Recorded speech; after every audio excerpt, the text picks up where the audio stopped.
Olá, adorador! Você está no canal Bendito e hoje nós vamos refletir sobre o Salmo 67, que tem como título Ao Mestre do Canto, para instrumentos de cordas, Salmo, Cântico. Este salmo tem como objetivo ver o caminho, a salvação e o louvor de Deus estendido por toda a terra. Com exceção dos versículos 1 e 6, todos os versículos desse salmo mencionam todas as nações ou todos os povos. E nesse sentido, ele pode ser agrupado com os dois salmos anteriores, os salmos 65 e 66. Trata-se de um salmo de louvor a Deus por todas as suas bênçãos e também uma oração para que essas bênçãos, especialmente a salvação, alcançassem os gentios, pois essa promessa fazia parte da aliança de Deus com Abraão. O salmista começa a sua canção citando uma frase da bênção sacerdotal de Números capítulo 6, pronunciada pelo sumo sacerdote de Israel sobre o povo. Ele reconheceu sua necessidade de misericórdia. Aliás, todos nós precisamos de misericórdia. Um pode precisar mais do que outro, mas o fato é que todos nós precisamos da misericórdia de Deus. Mas, além da misericórdia, o salmista pede que Deus faça brilhar o seu rosto sobre eles. Ter o rosto de Deus brilhando sobre eles significava favor, era a bênção suprema de Israel. E ainda hoje, saber que quando Deus olha para nós, Ele fica satisfeito, não por causa de quem nós somos ou do que fizemos, mas porque estamos em Jesus Cristo, gera uma fonte de grande paz e poder para a nossa vida. Um olhar de aprovação de Deus cria uma calma profunda e deliciosa na nossa alma. Note que ao final do versículo 1 aparece a palavra Selá. Lembrando que a ideia em hebraico para esta palavra, que ocorre 74 vezes no Antigo Testamento, é para uma pausa. A maioria dos comentaristas pensa se tratar de uma pausa reflexiva, uma pausa para se meditar nas palavras que acabaram de ser ditas. Mas outros também pensam que pode ser uma instrução musical para algum tipo de interlúdio musical. No versículo 2, vemos que a razão pela qual o salmista pediu esta elevada e grande bênção que ele coloca no versículo 1 não foi uma atitude egoísta. Ele pediu esta bênção por causa da glória de Deus e por causa das multidões que pereciam sem o conhecimento do verdadeiro Deus. Quando Deus concede suas bênçãos para o seu povo e o seu povo torna essas bênçãos conhecidas de todos, as pessoas passam a conhecer a Deus por meio dos seus grandes feitos. Essa é uma forma de Deus tornar o seu caminho conhecido em toda a terra. Em contrapartida, quando não divulgamos os feitos do Senhor, fica parecendo que Ele está silencioso ou inativo na vida do seu povo. E isso é um grande obstáculo para que se conheça o seu grande nome na terra. Pode-se dizer, sem medo de contradição, que o maior obstáculo ao evangelismo no mundo hoje é o fato dos cristãos não fornecerem evidências em sua própria vida e em suas atitudes do poder salvador de Deus. Infelizmente, os feitos de Satanás ao redor do mundo acabam sendo mais divulgados do que as boas novas de salvação e libertação através de Jesus Cristo. O salmista tinha um belo propósito em sua mente.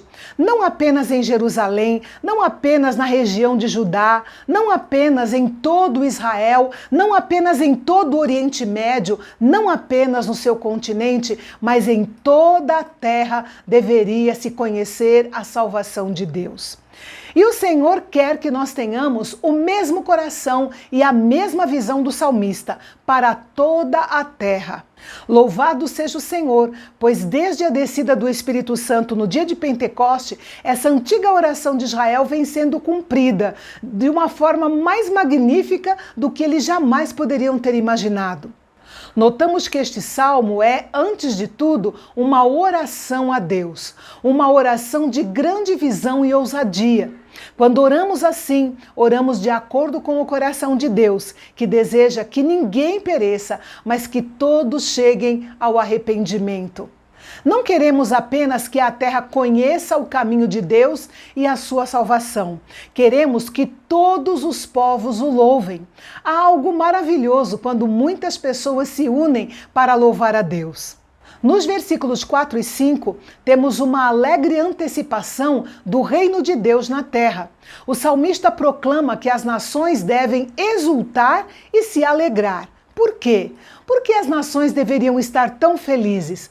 Porque Deus está vindo para julgar as pessoas com justiça e governar as nações da terra.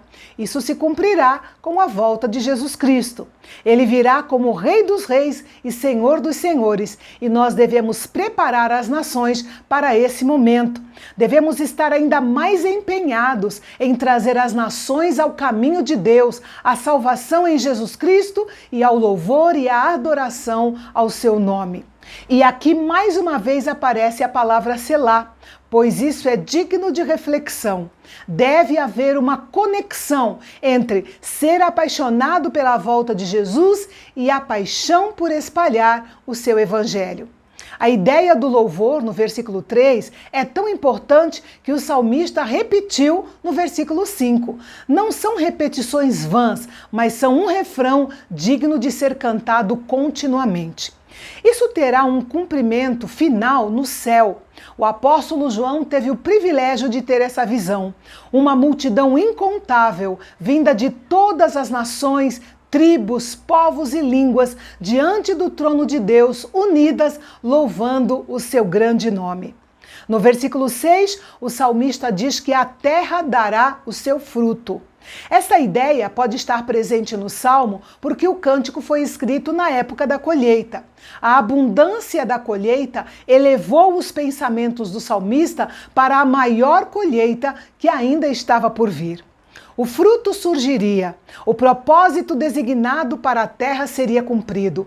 Além disso, ao compartilharmos o coração e a visão de Deus para o mundo, somos abençoados. E então vemos um círculo glorioso. Nós somos abençoados e usamos essa bênção para orar e alcançar o mundo perdido. E à medida que isso nos alinha com o coração de Deus, somos ainda mais abençoados e então usamos essa bênção para toda a terra. E isso continua indefinidamente. Vale a pena olhar para nossas vidas e ver se estamos quebrando esse círculo glorioso em algum lugar. Deixamos de acreditar que Deus abençoa? Paramos de procurar estender essa bênção? Paramos de ver o coração de Deus em tudo isso? Se não quebrarmos esse círculo glorioso, realmente viveremos de glória em glória. E o Salmo termina com uma palavra de encorajamento à oração, que poderíamos transcrever assim: que Deus, que tira muito do pouco e o distribui com amor, traga sobre nós tal bênção que nos torne uma bênção para o mundo. Nunca podemos esquecer que o coração e o plano de Deus são abrangentes e alcançam até os confins da terra. E amanhã nós veremos mais um maravilhoso salmo, desta vez um salmo de Davi. Nele, Davi descreve em 35 versículos uma derrota esmagadora dos inimigos de Deus. Um salmo que vale a pena conhecer em detalhes. Então, não perca o nosso encontro de amanhã aqui no Canal Bendito, o canal de Fala Fácil, onde a teologia é para todos.